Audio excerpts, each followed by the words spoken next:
ध्यान दीजिए, यह एक फिक्शनल स्टोरी है। इस स्टोरी के माध्यम से मैं बिल्कुल ये नहीं कहना चाहता कि भूत होते हैं या नहीं होते हैं। अगर आप भूतों में मानते हैं तो वो आपकी मर्जी है, नहीं मानते हैं तो वो भी आपकी मर्जी है। यह कहानी 17 साल के जिमी की है, जो कि दिवाली की छुट्टियां मनाने अपनी मौसी के घर कोची जा रहा था। जिमी ने इंडिया की सबसे बड़ी कैशबैक वेबसाइट कैश करो से ऑनलाइन शॉपिंग की और अपनी मौसी और उनके बच्चों के लिए खूब सारे दिवाली गिफ्ट्स खरीद लिए। दिवाली गिफ्ट्स के साथ साथ जिमी को मिला ढेर सारा कैशबैक, जिसे उसने अपने बैंक अकाउंट में ट्रांसफर करके अपने लिए भी एक दिवाली गिफ्ट ले लिया। जिमी का परिवार उसकी मौसी के गांव में घुसा ही था कि जिमी को बहुत तेज प्यास लगी और उसके पापा ने साइड में एक दुकान पर गाड़ी रोक दी। वहां से थोड़ी ही दूर जिमी के पापा को कुछ लोगों की भीड़ दिखी। वो आसपास खड़े लोगों से पूछने लगे कि भीड़ क्यों लगी हुई है। कोई कुछ जवाब देता, उससे पहले ही जिमी की नजर भीड़ के बीच में पड़ी एक औरत की लाश पर चली गई। उस लाश को देखते ही जिमी को ऐसा लगा कि कोई परछाई उसे छू कर गुजरी। तभी जिमी का ध्यान सड़क पर पड़ी उस औरत के सजने संवरने के सामान पर गया।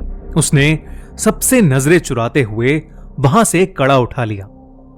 इतनी देर में जिमी के पापा उसे बुलाने लगे। उसने जल्दी से वो कड़ा अपनी पॉकेट में रखा और वहां से चला गया। अपनी मौसी के घर पहुंचने के बाद जिमी सबसे थोड़ा अजीब अजीब सा बिहेव करने लगा।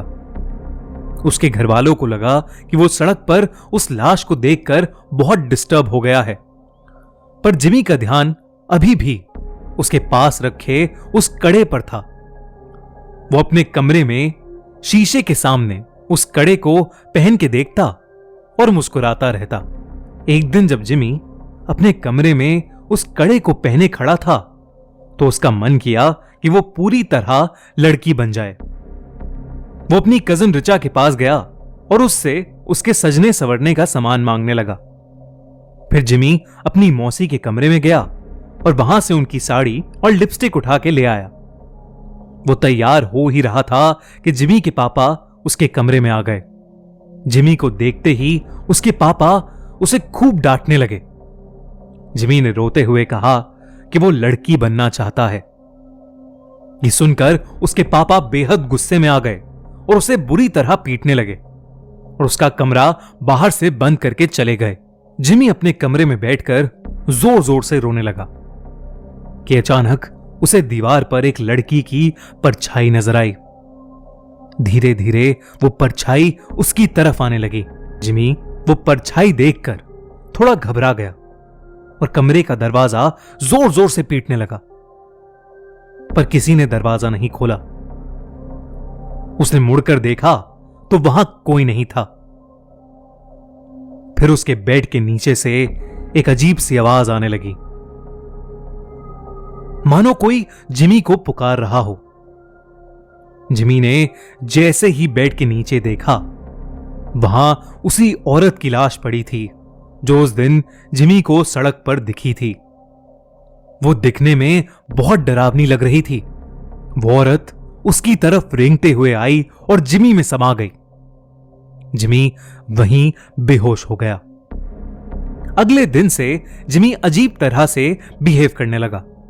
वो अपनी मौसी की साड़ी पहने रहता, लड़कियों की तरह सजता और संवरता और सबको बोलता कि अब से उसका नाम लक्ष्मी है। कभी एक पल वो जोर जोर से चिल्लाता और सारा घर सर पर उठा लेता, तो कभी वो एक कोने में दुबक कर बैठ जाता और डरा सा सहमा हुआ रोता रहता। एक दिन रोते रोते उसने अपनी मां से कहा कि वो लक्ष्मी है और उसे हर जगह शैतान नजर आते हैं जो उसे आकर मार देंगे। उसने कहा कि उन शैतानों के पैर उल्टे हैं, दांत खून से सने हुए हैं और लंबे लंबे नाखून हैं जिनसे वो उस पर हमला करना चाहते हैं। जिमी की हालत दिन ब दिन खराब होती जा रही थी, लेकिन वो रोज लक्ष्मी बनकर सजता संवरता और अपना कमरा बंद करके नाचता रहता। उसके घर वाले समझ नहीं पा रहे थे कि उसके साथ क्या हुआ है और वो अपने आप को क्यों लक्ष्मी लक्ष्मी कहे जा रहा है। जिमी के पापा मदद के लिए आस पड़ोस में पूछने लगे। पता करने पर उन्हें मालूम पड़ा कि वो लाश जो उन्होंने उस दिन सड़क पर देखी थी वो और किसी की नहीं बल्कि जोसेफ यानी लक्ष्मी की थी। जोसेफ एक लड़के से प्यार करता था और उसने अपना नाम बदलकर लक्ष्मी भी इसीलिए रखा था। वो दोनों एक दूसरे से शादी करना चाहते थे, लेकिन जोसेफ के घर वालों को यह मंजूर नहीं था। उनके लिए ऐसा करना एक बहुत बड़ा सिन यानी पाप था और गांव में हो रही बदनामी की वजह से उन्होंने जोसेफ यानी लक्ष्मी को सबके सामने मौत के घाट उतार दिया। ये बात सुनकर जिमी के पापा के रोंगटे खड़े हो गए। उन्हें जिमी के साथ अपने बर्ताव के लिए बहुत पछतावा हुआ। उन्हें समझ आ गया था कि उनके बेटे जिमी के शरीर में जरूर लक्ष्मी की आत्मा घुस गई है। वो जल्दी से पूरी बात बताने के लिए घर के लिए निकले, लेकिन तब तक बहुत देर हो चुकी थी। जिमी उस दिन भी अपना कमरा बंद करके नाच रहा था कि अचानक उसे लगा कि उसके दरवाजे पर शैतान उसे मारने आ गए हैं। वही शैतान जिनके पैर उल्टे थे, दांत खून से सने हुए और लंबे लंबे नाखून, जिससे वो जिमी पर हमला कर रहे थे। जिमी घबराहट के मारे जोर जोर से चिल्लाने लगा। उसके बाकी घर वाले जब तक वो दरवाजा तोड़ के अंदर घुसे, जिमी का शरीर पूरी तरह से अकड़ चुका था।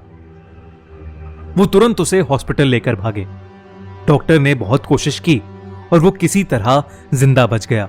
जब जिमी के पापा ने सबको जोसेफ की कहानी बताई, तब सभी परिवार वालों को जोसेफ के लिए बहुत दुख हुआ।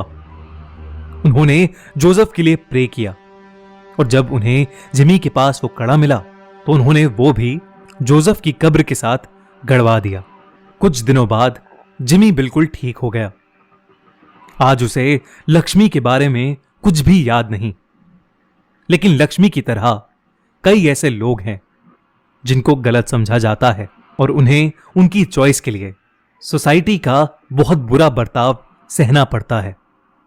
इनफैक्ट कई लड़कों को लड़कों से प्यार करने के लिए और कई लड़कियों को लड़कियों से प्यार करने के लिए हमारी सोसाइटी के पावरफुल लोग मार डालते हैं।